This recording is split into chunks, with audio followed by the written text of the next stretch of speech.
Hello teacher and student. So bilang isang teacher, napakahalaga sa atin na malaman natin kung ang ating mga estudyante ay nauunawaan ang mga itinuturo natin sa araw-araw. Nagkakaroon ba sila ng mastery sa mga lesson na tinuturo natin? Nauunawaan ba nila ang lesson? Nasasagutan ba nila yung mga test, activities na ating binibigay sa araw-araw? So, napakahalaga sa ating mga teacher na matrack natin yung development ng ating mga estudyante sa bawat lesson na ating tinuturo at ma-evaluate kung gaano ang kanilang natututuhan sa lesson. Ano bang part ng lesson ang nahihirapan sila? At para makapag-provide tayo dito ng intervention or other strategy na gagamitin para mas maunawaan nila yung lesson effectively. So, sa video na ito, ituturo ko sa inyo ang tinatawag nating Individual Learning Monitoring Plan. Muli, kasama ninyo si Teacher Bean.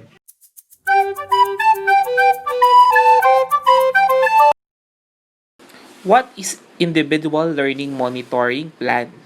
It is used to monitor learners' progress based on given intervention strategies.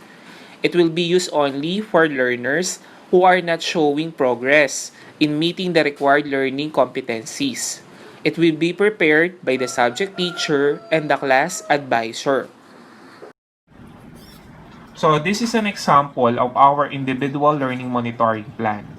On this template, we have the learner's name, grade level, 7 columns with learning area, learner's need, intervention strategies provided, monitoring date, and the learner's status, with the learner intervention status definition below.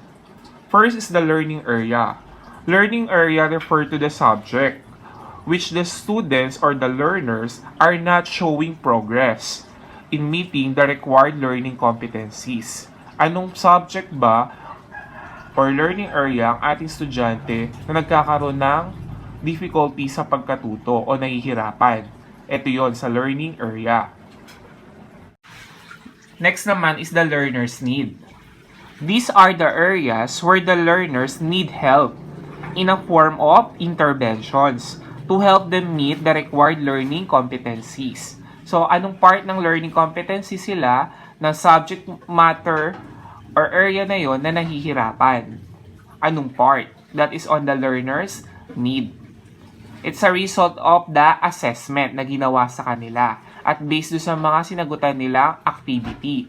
Anong part yung nahihirapan silang ma-attain na learning competency o nahihirapan? Next part is the intervention strategies provided. This is the program or set of steps na gagawin natin to help our learners improve the areas where they have struggled.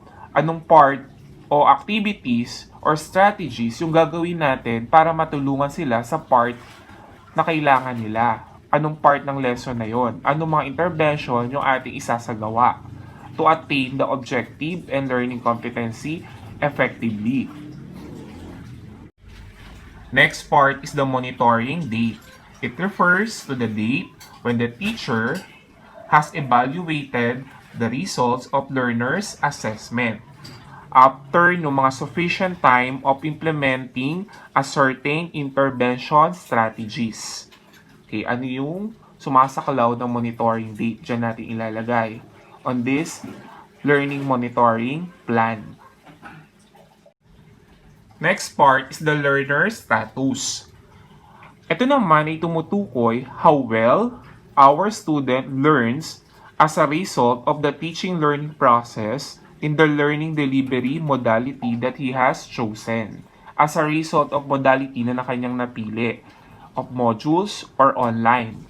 Dito natin matitrace ano yung status niya based on the attained learning competency. We determine the learner status after assessment of learning and completion ng mga sufficient and appropriate intervention strategies. So, doon natin siya mako-complete at ma-identify. For the learner status, we have different levels. First, we have insignificant progress.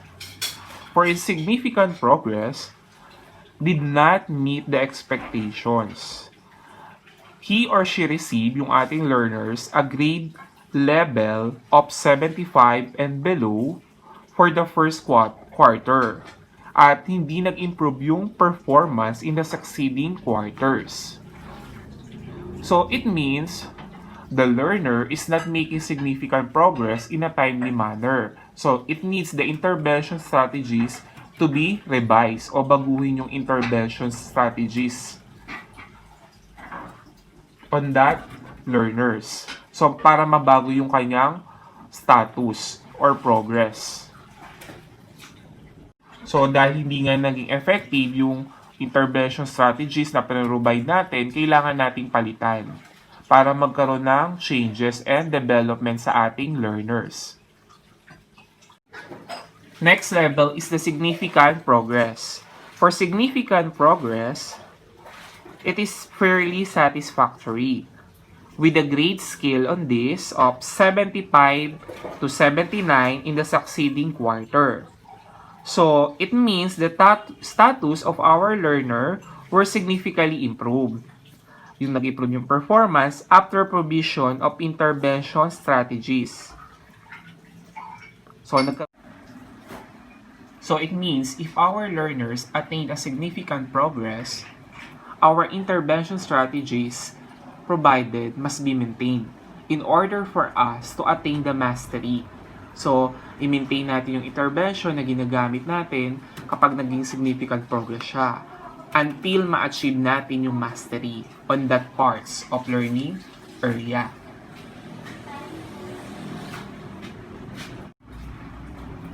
The significant progress means our learner is making significant progress and continue with the learning plan. And the next level is mastery.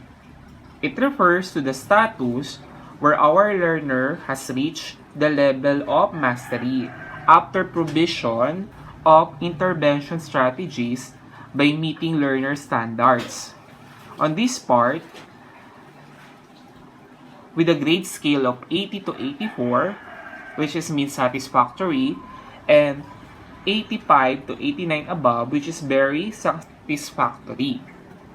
It means the learner has reached mastery of the competencies in the learning plan.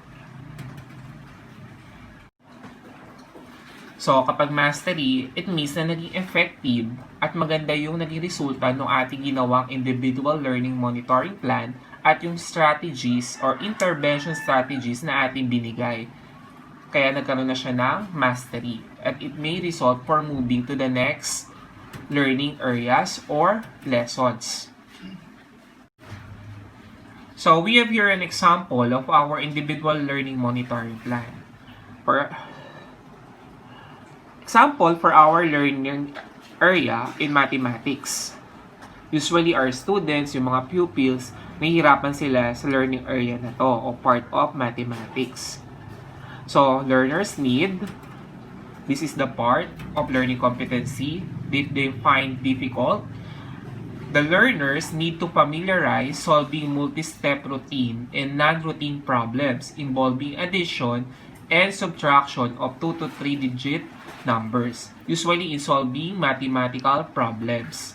Diyan nahihirapan yung ating mga estudyante sa elementary level. So, what are the intervention na pwede nating i-provide or strategies? Of course, first step, modify the learning tasks on the level of the learners. So, kailangan i-align natin yung learning tasks based sa level ng ating learners. Appropriate sa kailangan nila yung mga learning tasks para maisagawa nila. Next, provide more guided activities, exercises, and worksheets that aim in familiarizing the appropriate problem-solving strategies and tools. So, mag-provide tayo ng mga activities, worksheets na angkop sa level nila na ma-exercise o mapipamiliarize sila sa pagsosolve ng mga mathematical problem and equations at maintindihan to ng mas madali yung pag-solve ng mga mathematical problems para alam nila kung anong method yung kanilang gagamitin or strategies. Next intervention is evaluate the factors affecting the study habit of learners at home and design relevant class program. And next is look for more supervised time with the learning facilitator or parent. Of course, we need to check the class program regarding on their types of modality to make it effective and appropriate on their level if they have more additional time and exercises for remediation. So, para makahabol sila sa lessons. And for the monitoring date, we had here an example for November 20 and 2020, this individual learning monitoring plan. Of course, yung part ng monitoring date should be aligned with the learner's competency on part of the quarter when we teach that learning competency. And must be aligned, of course, with the most essential learning competency o MELC. The individual learning monitoring plan ay gagamitin lamang sa mga learners na nagkakaroon ng difficulty in attaining the learning competency o yung mga nahihirapan sa part ng other lessons. So, sa kanila natin, gagawa tayo ng individual learning monitoring plan para ma-track yung progress nila at ma-develop into a mastery of the lesson. As a teacher, pwede natin itong gamitin to call the parents to discuss to them ano ba yung intervention or learning strategies na pwedeng gamitin. But kung impossible nga yung face-to-face, pwede natin silang ma-reach through emails, other social media like Facebook, Messenger, or text or call. So this will help the parents para maging aware sila sa learning progress ng kanilang anak at mas ma-improve pa nila yung study habits ng bata sa bahay. So teacher, hope nakatulong ang video na to para mas maintindihan natin na tinatawag na individual learning monitoring plan na makatutulong para sa ating mga learners at sa ating mga teacher to develop other intervention strategies. So, till next time, with Teacher Bean.